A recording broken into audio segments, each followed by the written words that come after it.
It's really good. এটা সকালে নাস্তা পরোটা দিয়ে would be really yummy. তুমি কি রেস্টুরেন্টে সেল করলে এটা কিনা খাবা?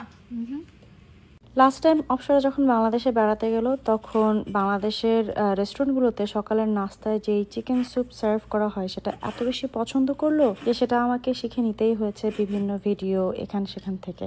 এই রেসিপিতে এই হোয়াইট ব্রেড দুধ দিয়ে ব্লেন্ড করাটা কিন্তু একটা গুরুত্বপূর্ণ উপকরণ।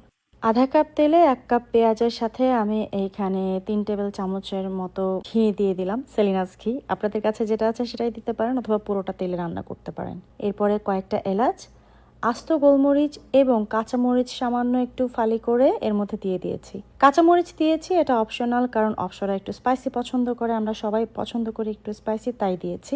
আপনারা স্কিপ করতে পারেন। পেঁয়াজ বাটা দিয়ে দিলাম, এরপরে এটা নেড়ে চেড়ে কষিয়ে নেব। এই রান্নাটা চেষ্টা করবেন আপনারা ফ্রেশ আদা রসুন বাটা দিতে। আমি এখানে 2 টেবিল চামচের মতো দিয়েছি, সাথে 2 চা চামচ ধনে গুঁড়া এবং সেই সাথে আমার স্পেশাল গরম মশলা দিয়ে দিলাম। একটা জায়ফলকে ঠিক এইভাবে গ্রেট করে অর্ধেকটা এর মধ্যে দিয়ে দিলাম, সাথে দিলাম একটা জয়ত্রী একটু ভেঙে নিয়ে। এরপরে স্বাদ অনুযায়ী লবণ দিয়ে এটাকে নেড়েচেড়ে কষিয়ে নিতে হবে। চুলার আঁচ এই পর্যায়ে আপনারা মিডিয়ামে রাখতে পারেন। খেয়াল রাখতে হবে মশলা যেন নিচ থেকে পোড়া না লাগে বা ব্রাউন হয়ে না যায়। প্রয়োজনে আপনারা পানি দিয়ে এটাকে কষিয়ে নেবেন, তবে মশলার কালার যেন ঠিক থাকে। মশলা যখন ভালো করে কষে তেল আলাদা হয়ে আসবে, এর মধ্যে আগে থেকে কেটে ধুয়ে রাখা চিকেন দিয়ে দিচ্ছি। চিকেনের পিসটা বেশি ছোট হবে না, আবার বড় বড়ও হবে না। এ পর্যায়ে চুলার আঁচ মিডিয়াম টু হাই আঁচে রেখে চিকেনটাকে মশলার সাথে ভালো করে নেড়েচেড়ে কষিয়ে নিতে হবে 6 থেকে 8 মিনিটের মতো। যখন দেখবেন চিকেন কষে এরকম ঝোল বেরিয়ে এসছে, তখন ব্রেড এবং মিল্কের যেই মিশ্রণটা ব্লেন্ড করে রেখেছিলাম সেটা এর মধ্যে দিয়ে দিচ্ছি। সেই সাথে আরও দিচ্ছি আধা কাপ পরিমাণ কোরানো নারকেল ব্লেন্ড করে। আপনারা চাইলে এটার পরিবর্তে কিন্তু নারকেল দুধ যে কৌটায় পাওয়া যায় সেটাও দিতে পারেন, সেই ক্ষেত্রে সেখান থেকে আধা কাপ পরিমাণ নারকেল দুধ দেবেন। এরপরে কনস্ট্যান্টলি এটাকে নেড়েচেড়ে রান্না করতে হবে, যেহেতু এর মধ্যে মিল্ক এবং ব্রেড আছে, নিচে লেগে যাওয়ার সম্ভাবনা অনেক বেশি থাকে। ঝোলটা যদি একটু বেশি ঘন মনে হয় সেই ক্ষেত্রে সামান্য একটু পানি আপনারা অ্যাড করতে পারেন, যেমনটা আমি করলাম। নাড়তে নাড়তে একসময় এটা এরকম ঘন হয়ে আসবে। যখন এরকম ঘন হয়ে আসবে তার মানে চিকেনটা ভালো করে হয়ে গেছে, কষে গেছে এবং এটাতে ঝোল দেওয়ার জন্য রেডি।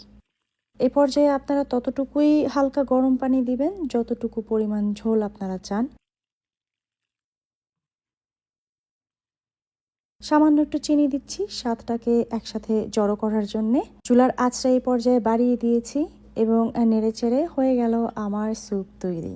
চিকেনগুলো কিন্তু আস্ত থাকবে, ঢাকনা দিয়ে ঢাকা যাবে না, এতে করে চিকেনগুলো ভেঙে ভেঙে আসে। স্যুপটা ঠিক এইরকম থিকনেস থাকবে, কারণ হচ্ছে যেহেতু এর মধ্যে ব্রেড আছে, এটা ঠান্ডা হবার পরে কিন্তু অনেকটাই জমে আসবে। ব্যাস, চুলা বন্ধ করে ঢাকনা দিয়ে ঢেকে রাখছি। 5 মিনিট পরে এটাকে সার্ভ করা হবে। রেসিপি ট্রাই করলে কিন্তু অবশ্যই কমেন্টে জানাবেন কেমন লাগলো। আমি আশা করছি আজকের এই রেসিপিটা আপনাদের কাছে জম্পেশ একটা রেসিপি হবে।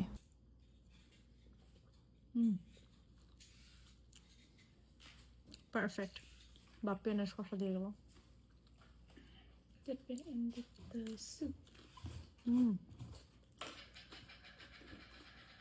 শসাগুলা বাংলাদেশের ক্ষীরার মতো টেস্ট করে না?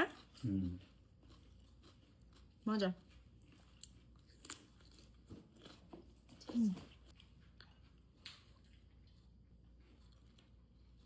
রান্না করার পরে যখন সবার কাছে মজা লাগে, এটা একটা অন্যরকম ফিলিংস, সহনীয় রান্না তো সহজই হওয়া উচিত, তাই না?